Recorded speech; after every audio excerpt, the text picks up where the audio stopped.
Pension काटी 102 साल की बुजुर्ग। भाई पहली बात तो यह है कि लाखों जो बुजुर्ग हैं हरियाणा में जिनकी पेंशन गलत तरीके से सरकार ने काट दी है। हजारों ऐसे लोग हैं, मेरे पास तो इतने फ़ोन आ रहे हैं कि भाई हम आर्ड भी दिखा रखे, इस गांव में भी मर्यादा दिखा दिया।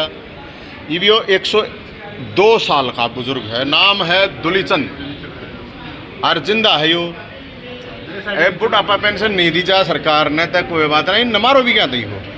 और हम यहाँ पर आए थे, मैंने पता चला अगर रोहतक का मुख्यमंत्री यहाँ पर आ रहा है तो हम रोहतक के मुख्यमंत्री मनोज ग्रोवर जो है उनके पास आए थे।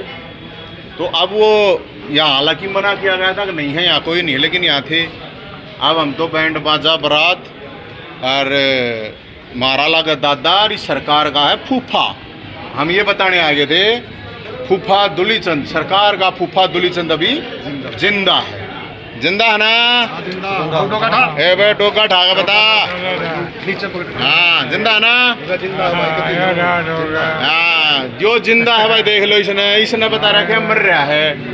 और हम यहाँ पे इसलिए आए थे, ये जाएगा वापस जब यहाँ से ये कह देंगे कि हाँ भाई पेंशन गांधरा जाने से पहले इसका काम हो गया, और ना तो रेस्ट हाउस में रेस्ट करेंगे। बारात आ रही है तो या तो फर्ज भी है रेस्ट भी करा रहा रात बीच में, कोई प्रॉब्लम नहीं है। और इसलिए हम ये बात कर रहे हैं, ये मामला है इस सरकार को हम ये कहना चाह रहे हैं, अब जो ये अंधेर कर दी ये ठीक नहीं है। कहीं पे भी बूढ़े हैं वे दुखी, या आज वे किसान वो के नाम है अपने रोडवेज वाले हैं वे दुखी, मतलब वो रोडवेज वाला भी मार दिया, उसका छोरा, मतलब कार्रवाई नहीं हुई। इसका मतलब मैकेनिज्म इनका कुछ नहीं है, जंगल राज है। वो सारे हड़ताल में बैठे हैं, उनकी हड़ताल ही गलना भी हम था भाई, क्योंकि उसके छोरे ने भी सुसाइड कर ली, क्योंकि उसका भरोसा नहीं था कार्रवाई होगी। तो भाई हम तारे हैं अड़े और जाएंगे जब अड़े कार्रवाई हो जाए। अभी भरोसा क्या है? अब रोहतक के मुख्यमंत्री ने कही तो है, हरियाणा ना कही है, वो बेरा पट जाएगा। रोहतक का मुख्यमंत्री है ना कि मैं चल पुल्ला है ना हूँ हाथ पल्ला कि मैं सही को ना हूँ किल की मारे हैं हम तो। हालांकि उन्होंने आश्वासन दिया हमारे तक, और नु कहो भाई करवाओ, तो अड़े बैठे हैं, अड़े रहना है। हाँ अड़े रहेंगे। 102 साल का ये भी हम सरकार ने 6 महीने का टाइम थोड़ी देंगे। लोग आज का काल लगा नहीं बेरा जीण मरने का। 102 साल का आदमी है, मारा दिखा रखा है, सारे डॉक्यूमेंट रहे। तो ये एक अकेला मामला नहीं है, मेरे पास इतने फ़ोन आ गए इस मामले के बाद, 100 फ़ोन तो मेरे दोहरा लिए। अब मारी भी काट दी भाई, मारी भी काट दी। और वे धक्के खावे हार्डे डिपार्टमेंटा में, क्यों खावे धक्के भी डिपार्टमेंटा में, किस लिए? और जिसने गड़बड़ करी है उनके ऊपर कार्रवाई करो। इन बूढ़ा ने क्यों दुखी करो यार, कम से कम शर्म कर लो यार। ये कितने 102 साल का आदमी क्या करेगा बता? जवान आदमी तो चलना नहीं चाहता ढंग तो, इतनी बूढ़ी तो गर्मी हो रही। रेस्ट हाउस में पहली बार इस तरह की बारात रोज आऊंगी अड़े, देखिए रेस्ट हाउस में भी रेस्ट करा रहे हैं जिनकी समस्या होगी। ये कौन है पर पिटले शिटले आड़े कौन है चल रहा है, रेस्ट हाउस ही भी हो जनता का होगा, आड़े समस्या होंगी। आगे भी ध्यान रखियो, थार दर को समस्या रही हो बता दियो, और किसी हो ऐसा कांड कर रखा हो इसकी से कह बता दियो, हम आर्डर रेस्ट हाउस में बैठा के करवाओगे कार्रवाई। देखो मेरे 2014 से लेकर 2022 तक अभी तक ये केस मेरा मेरे सामने आया है।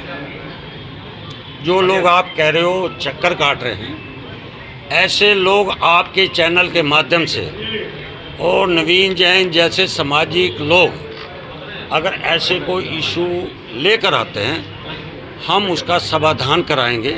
और किस कारणों से जैसे इनको बुजुर्ग को मृत दिखाया गया है, और मेरी आपके चैनल से माध्यम से प्रशासन से मांग है, क्या उनके खिलाफ जिस अधिकारी ने ये हरकत की है उसके खिलाफ कार्रवाई होनी चाहिए और उनकी पेंशन बहाल होनी चाहिए। एज ए रोहतक का नागरिक होने के नाते, as a Bharatiya Janata party का उपाध्यक्ष होने के नाते, जो 60 साल के ऊपर के पेंशन है, विधवा पेंशन है, जो रूल हैं सरकार के वो बिल्कुल तय हैं, उनको मिलेगी। अगर किसी ने ये शरारत की है उसके खिलाफ कार्रवाई होनी चाहिए। लापरवाही जब आप 30 महीने तक दे रहे हो मार्च के, और 9वां महीना आ गया, 6 महीने के अंदर आपके आईडी के अंदर इसको मृत घोषित है। इसलिए यह कंप्यूटर की गलती है, स्टाफ की गलती है। वो अभी एडीसी महेंद्र जी आ रहे हैं जो इस काम को वो देख रहे हैं, वो देखकर उनकी जो भी है इसकी जांच करा के जो दोषी है उसके खिलाफ मैं मांग रखता हूँ कार्रवाई होनी चाहिए। सर 102 साल के बुजुर्ग को मृत घोषित करने का मामला है, 6 महीने से पेंशन। देखो इनकी ना फैमिली आईडी मैंने देखी है, जो पहली फैमिली आईडी है, बेसिकली ट्रिपल पी बनने का तरीका ये है कि ट्रिपल पी में एक फॉर्म होता है, उसमें वो सारे परिवार के लोग अपना पर्टिकुलर्स भर के देते हैं, फिर परिवार के मुखिया के हम साइन कराते हैं कि ये पर्टिकुलर्स ठीक हैं क्या, उसके आधार पे उन्होंने साइन करके दिया हुआ है। तो उसमें वो फैमिली आईडी में पहले वो जिंदा दिखाए गए हैं, फिर वो दूसरी एक करेक्टेड फैमिली आईडी दिखा रहे हैं जिसमें उनको मृत घोषित दिखाया हुआ है, मतलब जिनमें उनका नाम नहीं है। वो हम चेक करना चाह रहे हैं कि दूसरी फैमिली आईडी किसने वेरीफाई करके दी है, किसने करेक्ट कराई है, जिसके आधार पे इनकी फैमिली आईडी में इनको मृत दिखा दिया है। तो वो मैंने कहा कि एक दरखास्त दे दो, इन्होंने दे दी है, तो वो हम जो प्रोसीजर है, ऑनलाइन प्रोसीजर है, उसके तहत उसकी वेरिफिकेशन करा के भिजवा देंगे। कहीं ना कहीं है जी, देखो वो किसी ने करेक्ट कराया होगा, फैमिली मेम्बर ने फार्म दिया होगा, क्योंकि जो पहली फैमिली आईडी है, ठीक है, उसमें वो जिंदा है। तो करेक्शन का प्रोसेस है ना, कि जैसे आपकी शादी हो गई, परिवार में कोई दुर्घटना हो गई, कोई नौकरी लग गया, इनकम बढ़ गई, तो वो करेक्शन का प्रोसेस है, वो आप अपडेशन या करेक्शन गई है, तो वो कैसे हुआ है वो देखना पड़ेगा। तो अब ये जिंदा है तो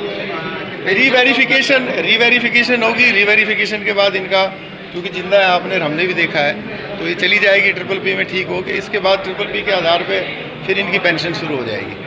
ठीक है, इनकम की भी बात करें तो इनकम, देखो इनकम में भी नहीं, सुनिए, प्रोसेस ये है कि परिवार का मुखिया साइन करके देता है, तो जब फैमिली आईडी बने तो परिवार के मुखिया को बिल्कुल देख के साइन करना चाहिए। और हम बार बार यही कहते थे कि आप अपने परिवार की सारी जो फैमिली है, सारे मेम्बरान की आप एंट्रीज को कृपया चेक करें, क्योंकि ये डॉक्यूमेंट बहुत क्रूशियल डॉक्यूमेंट होने वाला है। ठीक है, तो कुछ लोगों ने पता नहीं किस वजह से कर दिया, पर करेक्शन का मोड अभी खुला है, सबका स्वागत। ठीक है।